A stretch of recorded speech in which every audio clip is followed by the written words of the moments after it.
Hello friend, I am doctor Harshad Rawal, MD homeopaths, और मेरी channel में आपका स्वागत है। मित्रों, आज हम आपको स्पाइनल कॉर्ड में L4, L5, X6 में जो कॉम्प्रेशन होता है गादी का, जिसको स्लिप डिस्क भी बोलता है और हर्निएटेड डिस्क भी बोलता है, तो इसके बारे में हम आपको ये चर्चा करेंगे। मित्रों, जब ये आप एक्सरे निकालते हैं स्पाइनल कॉर्ड का या MRI निकालते हैं या आप कोई जो CT स्कैन करते हैं स्पाइनल कॉर्ड का, तो इसमें कमेंट पे लिखा होता है कि L4, 5 या L4, 5, 6 में कॉम्प्रेशन है या हर्निएटेड डिस्क है, ऐसे तरह वर्ड यूज़ करते हैं, या लंबो सैक्रल रीजन में पेन है, ऐसा कोई बड़ा बड़ा वर्ड लिखते हैं। तो आज ये जो L4, 5 में जो कॉम्प्रेशन है, जिसको स्लिप डिस्क भी बोलते हैं या लंबर L4, 5 में भी कॉम्प्रेशन ऐसे तरह बोला जाता है, तो इसके बारे में हम आपको बताएंगे इसका क्या कॉज है, क्या साइन एंड सिम्टम्स है, क्या मैनेजमेंट है और कौन सी बेस्ट होम्योपैथिक मेडिसिन है, इसके बारे में हम बताएंगे। मित्रों, सबसे पहले तो आपको जो हमारा शरीर को जो स्थिर रखता है, टट्टार रखता है, तो उसका जो रिस्पॉन्सिबल है हमारा स्पाइनल कॉर्ड। तो स्पाइनल कॉर्ड हमारा ये जो ब्रेन की जो लास्ट मोमेंट से स्टार्ट होता है और थापे की हड्डी के जो बीच में छोटे छोटे 32 बोन्स होते हैं, जिसको रीढ़ की हड्डी बोलते हैं, जिसमें सर्वाइकल बोन्स होता है, थोरासिस बोन होता है, सैक्रम बोन्स होता है, ऐसे तरह 32 बोन्स जो होता है, लंबर बोन्स होता है, ये टोटल मिला के 32 बोन्स होता है।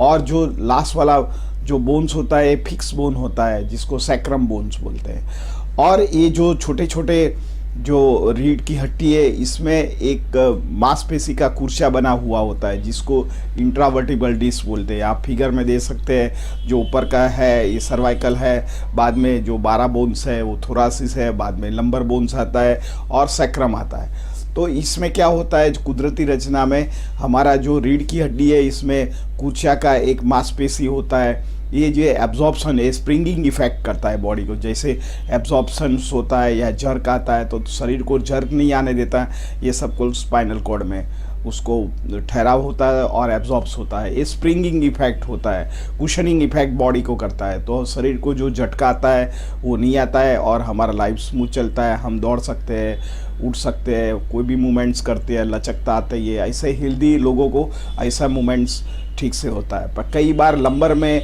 आप L4, 5 नंबर का जो ये मनका है, ये जनरली हमारा जो बॉडी वेट है, ये जनरली जो लंबर रीजन है L3, L4, L5 और 6 में ज़्यादातर बॉडी वेट आता है, तो इसमें कॉम्प्रेशन होने का चांसेस रहता है। और जब भी ये जो गादी है उसकी मूल स्थिति में से खिसक जाती है राइट साइड या लेफ्ट साइड, तो उसको थोड़ा गादी नॉर्मल से बाहर आता है, उसको हर्निएटेड बोलते हैं। जैसे हमको हर्निया हो जाता है और मांसपेशी कई बार इंग्वाइनल बाहर आ जाता है, कई बार एब्डोमिनल इंग्वाइनल हर्निया होता है, ये भी बाहर आ जाता है। तो ये ऐसी तरह मांसपेशी बाहर आता है। ये स्टडी आप CT स्कैन या MRI या आपको एक्सरे में से डायग्नोसिस होता है। पर इसके साथ पेशेंट को बहुत प्रॉब्लम्स होता है और इसमें सूजन की वजह से दर्दी को असह्य पेन होता है। तो इसका क्या कॉज है?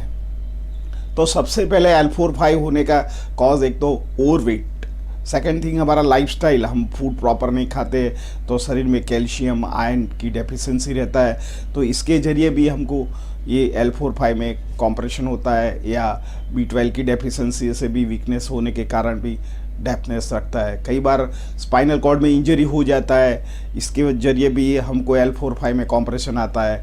कई बार पोस्ट डिलीवरी के बाद लेडीज़ को ज़्यादातर एक्सर्शन लेते हैं, तो लेडीज़ को भी ये L4, 5 में या हर्निएटेड डिस्क या डिस्क का प्रॉब्लम्स होता है और उनको बहुत प्रॉब्लमेटिक रहता है। कई बार आपको ट्यूबरक्लोसिस का या गांठ हो, तो इसके ज़रिए भी आपको ये इसका प्रॉब्लम्स रहने की, L4, 5 में रहने की शक्यता रहती है। कई बार स्पोर्ट्स इंजरी हो जाता है, कई बार आप स्पोर्ट खेलते हैं और बैलेंस घुमा देते हैं, तो उसका जो कॉम्प्रेशंस होता है ये हमारा L4, 5 में आता है। तो इसका जो डायग्नोसिस होता है तो लंबर पेन या आपको स्लिप डिस्क या कॉम्प्रेशन डिस्क भी बोला जाता है।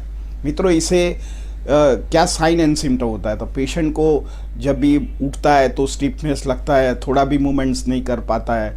कई बार ये पेन होता है, ये हमारा हिप जॉइंट तब सैक्रोइलैक जॉइंट तक पेन रहता है। कई बार ये हमारा पेन जो हमारी बड़ी नर्व्स वहीं से निकलती है, साइटिका नर्व, इसका जो कॉम्प्रेशन आता है तो ये कई बार ये पेन होता है हमारा राइट साइड थापे से निकल के ये नी से होके एंकल के होके ग्रेट टो हमारा जो है वहीं पेन होता है। कई बार लेफ़्ट साइड भी होता है, कई बार राइट साइड भी होता है, क्योंकि जब भी कॉम्प्रेशन होता है तो हमारा स्पाइनल कॉर्ड एक बाजू झुक जाता है। झुकने से हमारा जो पेन होता है वही एरिया में वही डायरेक्शन में बढ़ता है। कई बार तो दर्दी को इतना पेन होता है तो आँख में से आंसू भी आ जाता है।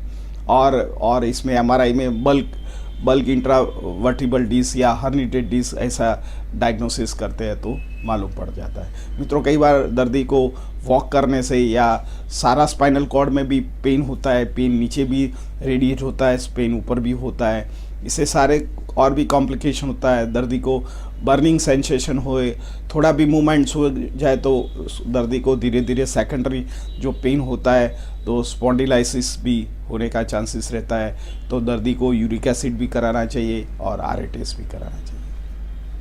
मित्रों, कई बार तो दर्दी को मेंटली भी अपसेट हो जाता है और इरिटेशन हो जाता है, डिप्रेशन आ जाता है, एंग्जाइटी आ जाता है। उनको लगता है कि भाई मैं लाइफ लॉन्ग मेरे को बेड में रहना पड़ेगा और मैं मूवमेंट्स भी नहीं कर पाऊँगा, तो उनको लगेगा कि मैं हैंडीक्रेप हो जाएगा।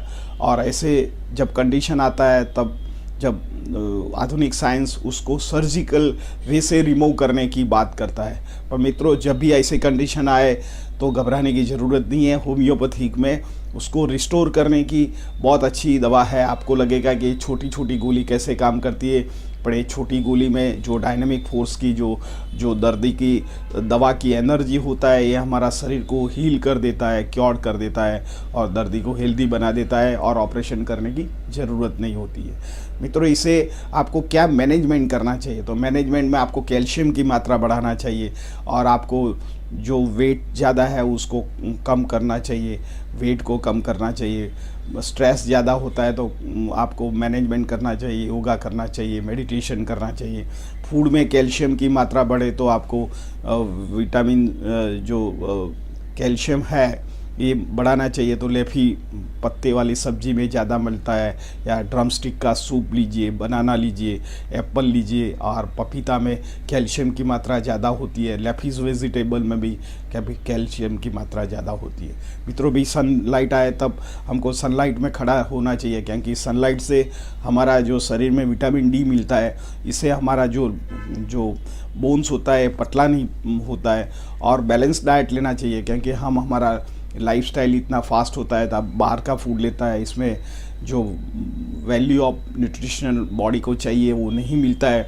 तो लॉन्ग टर्म धीरे धीरे हमारा शरीर की इम्यूनिटी डाउन हो जाती है और पेन वही हो जाता है। तो दर्दी को इतना सही पेन होता है कि उसको चलना मुश्किल हो जाता है और जल्दी में कई बार ऑपरेशन करता है तो लाइफ लॉन्ग उसको ये ऑपरेशन के साथ जूझना पड़ता है, पेन के साथ जूझना पड़ता है, और उसको कई बार तो डिप्रेशन और एंग्जाइटी भी आने की संभावना रहती है। मित्रों, कैसे डायग्नोसिस होता है, तो इसको एक्सरे करते हैं, एमआरआई करते हैं, सीटी करते हैं। तो L4-5 में कॉम्प्रेशन होता है, इसमें कमेंट में लिखा जाता है। इससे कई बार कॉम्प्लिकेशन भी होता है, दर्दी को स्पाइनल स्टेनोसिस लॉन्ग टर्म हो जाने की संभावना रहती है। कई बार दर्दी को ज़्यादा कॉम्प्रेशन होने से ये MND नाम का एक डिजीज़ होता है जिसको मोटर न्यूरॉन डिजीज़ बोलते हैं। कई बार तो न्यूराइटिस भी हो जाता है, दर्दी को पैर में नमनेस आ जाती है, वीकनेस आ जाती है, खड़ा रहने में भी मुश्किल हो जाए, थोड़ा भी चले तो वर्टिगो हो जाए।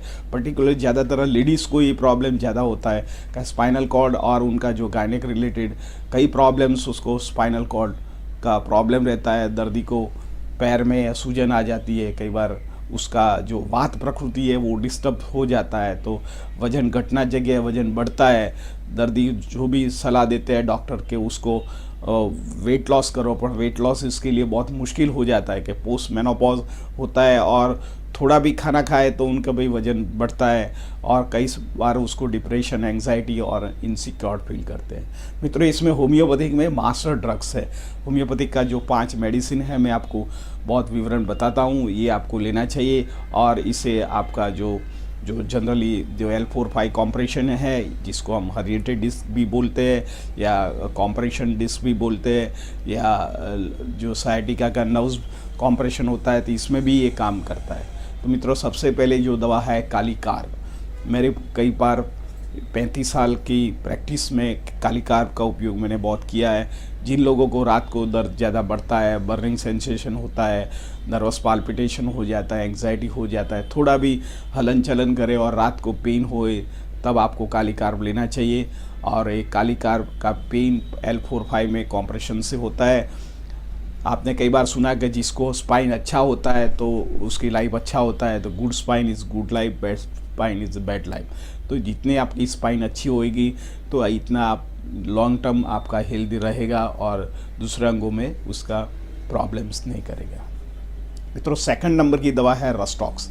रस्टॉक्स मेनली जो वेट वेदर होता है या क्लाउडी वेदर होता है या रेनी वेदर होता है और पेन बढ़ता है, particularly left side pain radiate होता है, साइटिका का पेन, और दर्दी को नमनेस लगे, चलने में भी मुश्किल हो जाए, स्टेप चढ़ने में मुश्किल हो जाए, थोड़ा भी मूवमेंट करे तो शूटिंग और बर्निंग पेन हो जाए, दर्दी को खड़ा रहना भी मुश्किल हो जाए, आँख में आंसू आ जाए, दर्दी को डिप्रेशन ज़्यादा रेस्टलेसनेस हो जाता है, उनको लगता है कि अभी मैं आगे लाइफ नहीं जी सकूँगा। तो ये दवा मेंटली एज वेल फिज़िकली दोनों वर्क करता है। जिसको रेस्टलेसनेस बोलते हैं, दर्दी मूवमेंट्स करता है, बैठता है पथारी में, सो जाता है और मूवमेंट राइट साइड करता है, लेफ़्ट साइड करता है, तब ये प्रॉब्लम्स आए तब आपको रस्टॉक 30 पोटेंसी में लेना चाहिए।